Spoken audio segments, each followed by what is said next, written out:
This lecture is about the politics of schooling and learning. The motivating question is, can electoral accountability help improve learning outcomes? The main takeaway is that in both democratic and non-democratic countries, politics tends to be more conducive to increasing access to schooling and less so to improving learning outcomes. This calls for a recalibration of our expectations about the politics of education. It is only in limited circumstances that electoral accountability or political incentives more broadly can be relied upon to improve learning outcomes. Instead, we should pay more attention to the role of ideas and administrative systems in shaping politicians' willingness to invest in what it takes to improve learning outcomes. These include well-trained and properly remunerated teachers, improving school management and quality assurance, curriculum development, and improving macroeconomic conditions to create demand for high-skilled workers. In the recent past, we have seen increased attention to the problem of the learning gap. The incredible expansion of school access across the world over the last 2 decades has been accompanied by declines in learning outcomes.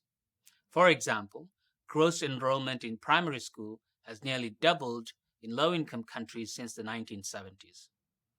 However, the increased schooling has not translated into learning. According to the World Bank, significant shares of children cannot understand simple text by age 10. The so-called learning poverty is likely to be exacerbated by COVID school closures. A country like Uganda has closed schools for 2 full years. Interestingly, the decoupling of schooling and learning has gotten worse over time. In a recent paper by Justin Sunderfu and co-authors, they find that across the world in low-income and middle-income countries, school quality has decreased over time. This is true for both men and women across different regions of the world, although declines have been more pronounced for men than women.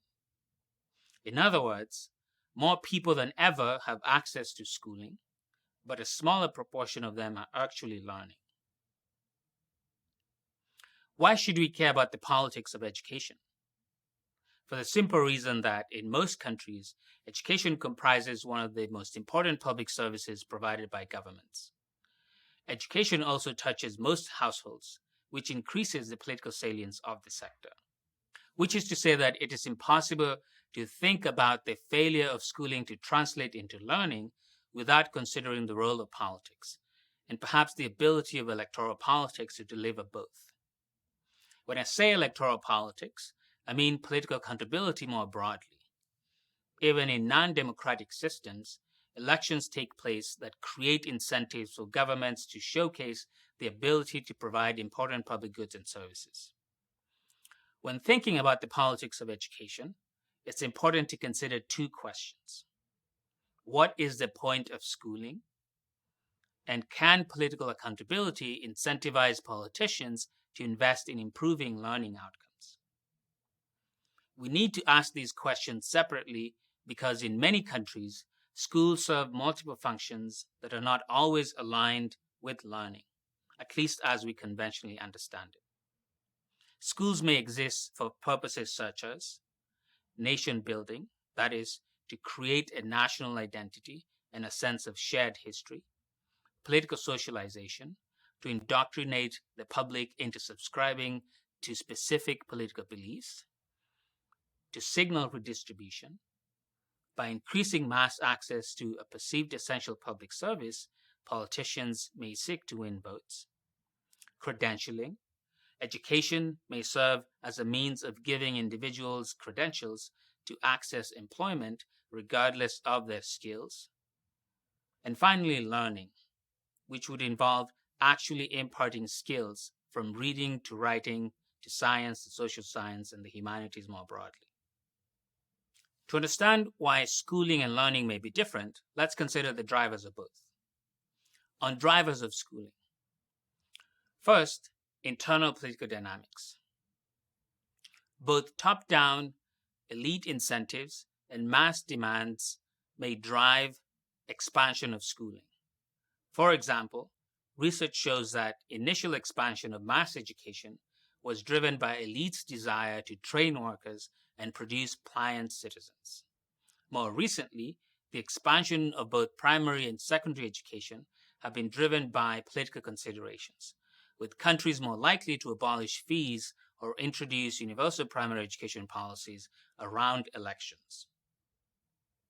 Economic conditions matter. Government's ability to pay for mass education matters. Trends in enrollment have fluctuated with the fortunes of countries' economies. International policy diffusion. Countries like to copy each other's policies or coordinate on specific policy outcomes. A good example is how both the Millennium Development Goals and Sustainable Development Goals have helped coordinate donor support and internal political consensus on the need to achieve universal primary education and universal secondary education. Trends in primary school enrollment across African states fit this pattern. Post-colonial increases in education was driven by elites' desire to create a highly productive labor force and catch up on education attainment. Economic decline in the 1980s led to a stagnation in access. More recently, commitment to both the MDGs and SDGs have helped coordinate efforts to increase access to both primary and secondary education. On the drivers of learning. First, labor market demand. This is an area where there is need for more research. However, aggregate cross-national data provides suggestive evidence that improvements in school quality move in tandem with returns to education in the labor market. Simply stated, improvements in aggregate learning should be seen as a marker of development as opposed to being a pure precondition for economic takeoff. Second, international policy diffusion. The current concern about the global learning crisis is driven largely by various international policy actors, whose actions in turn make the concern more salient in low and middle income countries. It is important to consider the role of international policy diffusion and role of policy entrepreneurs precisely because in many low-income countries, access is still a problem, which would obviate concerns about actual learning. If you recall, at the beginning, I made the case that there is a fundamental difference between the politics of learning and schooling. To illustrate why, let's consider the mechanics of increasing access to schooling and improving learning outcomes in turn. On the mechanics of increasing access to schooling. First, removing gender barriers. In many countries, girls' school attendance has historically lagged boys' attendance. Simply removing gender barriers can easily increase overall access to schooling. Abolishing school fees. The removal of school fees has been a core pillar of many UPE policies in low and middle income countries. School construction. Sometimes school attendance is low because there are literally no schools. Building schools can therefore make a difference. I should add that this is a problem that we do not pay enough attention to, especially as we focus on learning outcomes. Across the developing world, many communities lack access to schools, and those that do have pupils attending schools in very poor conditions that are not conducive to learning. Deploying teachers. In addition to having the physical infrastructure, having teachers around is an important input in the quest to increase access to schooling. Finally, mandating attendance. Governments have the power to simply legislate mandatory attendance for children of a certain age. This has also been an important pillar of UPE policies. On the mechanics of improving learning outcomes. Contrast the mechanics of improving learning outcomes against those of increasing access to schooling. To improve learning outcomes, you need a combination of the following factors. First, have talented and motivated students. It is very hard to teach demotivated students who are not ready to learn. Second, increase parental involvement and empowerment. Parental involvement is critical for both helping students stay current on the school material, but also hold teachers and school management accountable. Third, you need to deploy high-quality and motivated teachers that are willing to go the extra mile in helping students learn. Fourth, you need to improve school management in order to maximize resource utilization and keep all stakeholders focused on improving learning outcomes. And finally, you need to reduce pupil-teacher ratios to make it easier for pupils to get individual attention from their teachers.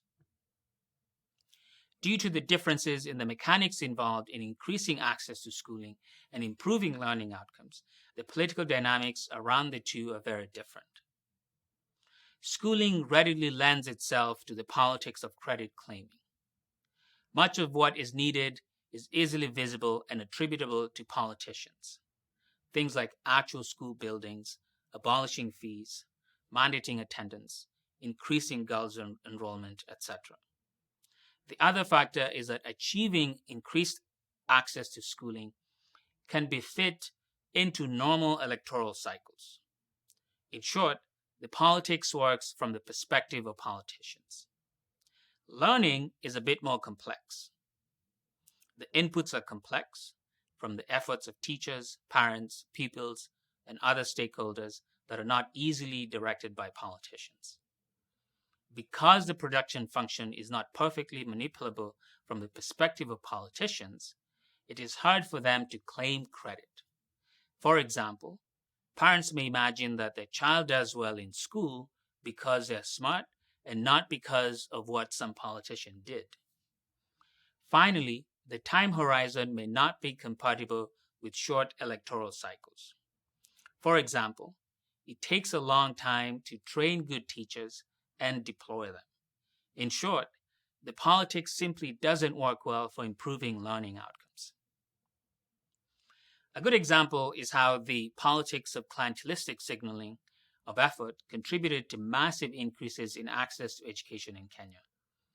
Kenya has a long history of community self-help, commonly referred to as Harambee.